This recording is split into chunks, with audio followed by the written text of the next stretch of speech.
नमस्कार. मी भारतभूमी या चॅनलमध्ये आपलं स्वागत. मी राजबनकर. छत्रपती संभाजीनगर जिल्ह्यामध्ये आरएसएसची जी नोंदणी सुरू होती शासकीय विद्यालयासमोर आणि ती नोंदणी थांबवण्यासाठी राहुल मकासरे यांनी खूप प्रयत्न केले व ती थांबवली. त्या संदर्भात आरएसएस नव्हे तर येथील जे पोलीस अधिकारी होते त्यांनी राहुल मकासरे यांच्यावर गुन्हा नोंदवला होता. आपण त्यांच्यासोबत सविस्तर चर्चा करूया. नमस्कार. नमस्कार. तुमच्यावर जे गुन्हे नोंद झाले होते त्या संदर्भात तुम्ही थोडीशी माहिती द्या. या देशामध्ये ज्या संघटनेची नोंदणी नाहीये, जी संघटना शासनाच्या किंवा संविधानाच्या कुठल्याही ऍक्टनुसार नोंदणी नाहीये, त्या अनोंदणीकृत संघटनेचं जे नोंदणी अभियान चालू होतं, जी गैरकानूनी संघटना आहे, ती संघटनेचं जे नोंदणी अभियान तिथं अनधिकृतरित्या चालू होतं, ते थांबवण्याचं काम ज्यावेळेस आपण केलं, तर इथल्या आता आपल्याला माहितीच आहे की RSS बीजेपीची मात्र संघटना आहे.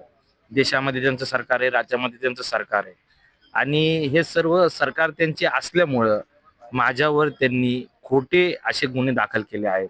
ठीक आहे, खोटे गुन्हे तुम्ही दाखल आज करू शकता, पण तुम्हाला त्या संदर्भात कोर्टात सादर करावं लागेल ना. बघूयात. आम्ही इथल्या न्यायव्यवस्थेवर विश्वास ठेवतो. संविधान आमचं आहे, संविधानावर आमचा विश्वास आहे. तुम्ही कोर्टात काय सादर करणार आहात? आज जे गुन्हे त्यांनी आपल्यावर दाखल केले आहेत हे पोलिसाच्याच अंगलट आलेत असं दिसतंय. श्रद्धेय बाळासाहेब आंबेडकरांनी या संदर्भात भूमिका घेतलेली आहे. नुकतीच आपण त्यांच्या विरोधात कारवाई करणार आहोत. श्रद्धेय बाळासाहेब आंबेडकर येणार आहेत, त्यानंतर पुढचे काही पाऊल आपण उचलणार आहोत. परंतु हे जे काही गुन्हे माझ्यावर दाखल झालेत, माझ्या सहकार्यांवर दाखल झालेत, ते अत्यंत चुकीच्या प्रकारचे होते.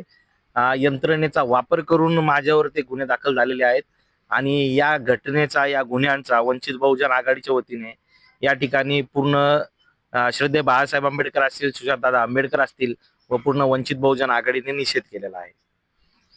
वंचित बहुजन आघाडीने तर्फे सुजातदादा आंबेडकर यांनी खूप मोठा मोर्चा औरंगाबाद छत्रपती संभाजीनगर येथे काढला होता. त्या मोर्चाचा काय परिणाम झाला? ह्या देशामध्ये पूर्ण देशाने पाहिले की त्या मोर्चाचा काय परिणाम झाला. RSSच्या कार्यालयावर आजपर्यंत कुठल्याही राजकीय पार्टीने, कुठल्याही सामाजिक संघटनेने आजपर्यंत मोर्चा काढलेला नव्हता. आव्हान करून आपण त्यांना मोर्चा काढलेला आहे सुजातदादांनी. याचा परिणाम काय झाला तर आपण बघितलं असेल, घाटकोपरची घटना असेल. RSSचं ज्यावेळेस पथसंचलन चालू होतं त्यावेळेस ते पथसंचलन थांबवण्यात आलं. त्याच्यानंतर या देशामध्ये, राज्यामध्ये, जिल्ह्यामध्ये कुठंच त्यांचं नोंदणी अभियान चालू नाही किंवा RSS आता त्यांचे जेवढे कार्यक्रम होते आज थांबलेले आहेत. सुजातदादाच्या ज्या मोर्चामुळे काय इम्पॅक्ट झाला, आता कालच आमची जी सभा झाली छत्रपती संभाजीनगरमध्ये, त्या सभेच्या माध्यमातून मी मोहन भागवत जे RSSचे सरसंघचालक आहेत त्यांना आव्हान केलेलं आहे. 26 नोव्हेंबरला देशाचा संविधान दिवस असतो. हा संविधान दिवस तुम्ही तुमच्या नागपूरच्या कार्यालयामध्ये व देशातील, राज्यातील जेवढ्याही शाखा आहेत त्या शाखेमध्ये तुम्ही संविधान दिवस साजरी करावा, जेणेकरून इथल्या देशातल्या लोकांना असं समजेल की तुम्ही या भारतीय संविधानाला मानतात. तुम्ही देशाचं ध्वज आम्ही तुम्हाला दिलंय ते तुम्ही स्वीकारलं नाही, संविधान तुम्ही स्वीकारलं नाही, तुम्हाला सुजातदादाने ऍक्ट दिला तो तुम्ही स्वीकारला नाहीत. इथली RSS आज वंचित बहुजन आघाडीला, श्रद्धेय बाळासाहेब आंबेडकरांना, युवा नेते सुजातदादा आंबेडकरांना पूर्णपणे घाबरलेली आहे. त्यांच्या पायाखालची जमीन आज सरकलेली आहे.